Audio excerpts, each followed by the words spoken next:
It's too hot. Hey, what's going on? I'm Mr. Teacher Paulo e nessa aula de hoje nós vamos aprender como utilizar o to, que é um advérbio, só que não como um advérbio que você já conhece, como o tal do também. I love you too. Me too! Mas antes de começarmos a falar sobre essa parte, essa regrinha gramatical, vamos entender a pronúncia dessa palavra, que tem o mesmo som do número 2. Eu vou confessar para vocês, eu errava essa pronúncia em inglês mesmo depois de estudando inglês por anos. Por isso que é muito interessante a gente estudar a pronúncia. A pronúncia não é chew, que nem até eu falava, não é chew. Chew é mastigar, chew, que é C-H-E-W. A pronúncia certa de tanto a preposição para, to, como o número 2, to, como esse T-O-O, to, é a mesma. Imagine alguém que seja lá do interior de Pernambuco, meu tio, minha tia. Não é só tio, é t. Tem esse arzinho. T, ta, te, ti, to, to. To. Então agora que você já sabe a pronúncia, você ficou meio assim, por que esse to está fora de lugar? Ele não está fora de lugar, ele é um outro tipo de advérbio, ele está agindo como um advérbio de intensidade. É excessivo, demasiado. Ele é como se fosse um so. It's so hot, it's too hot.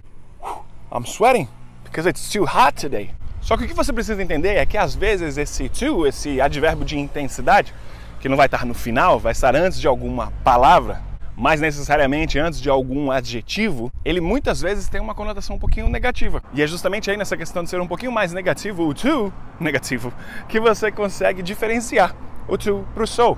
Se eu falo, I love you so much, quer dizer que isso é muito bom, que eu te amo muito. Só que se eu mando um I love you too much, quer dizer que isso é um pouco negativo. Talvez te amar demais tenha me feito mal, tenha me ferido. Então essa é a diferença do so pro to, por isso que eu mudei até de lugar para explicar isso para vocês também. Mas sempre depende da perspectiva do falante, de quem está conversando, quem está passando essa mensagem. Por exemplo, Velozes e Furiosos número 2, eles fizeram a piadinha do 2 tem o mesmo som do to, então ficou too fast and too furious. Mais velozes, mais furiosos, no sentido de muito veloz, muito furioso. Pro Toretto não era algo ruim, too fast, mas para alguém pode ser muito ruim falar, oh, you're going too fast. Por exemplo, para um police officer.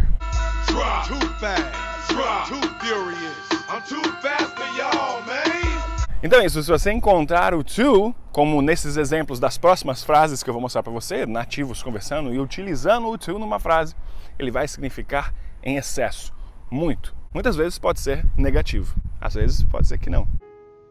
You're just too good to be true. Parece que é muito, muito bom para ser verdade. Mas é uma coisa boa nesse caso. Can't take my eyes off you. Então lembre-se, o contexto é tudo em inglês. It's too easy to get stuck into the deadlines, the deliveries. There are no signs and symptoms of sick. Yeah. You might be too blue or too red, you might be too hot or too cold, your pulse may be too high or too low, your blood pressure may be too high or too low, and on and on and on. There are a number of conditions that run to pages that are all considered sick conditions. That was maybe too much information, but anyway. Too young, too dumb to realize it's sad but it's true. I'm way too good at goodbye. Então, recapitulando, o to pode vir no final da frase. Quando ele vier no final da frase, possivelmente, ele é o também. Mas se ele estiver antes de um adjetivo, ele vai ser um advérbio de intensidade, que vai significar demasiadamente, muito. Então é isso, eu espero que você tenha gostado. Se você gostou, não se esqueça de deixar o seu like e o seu comentário. Bye bye!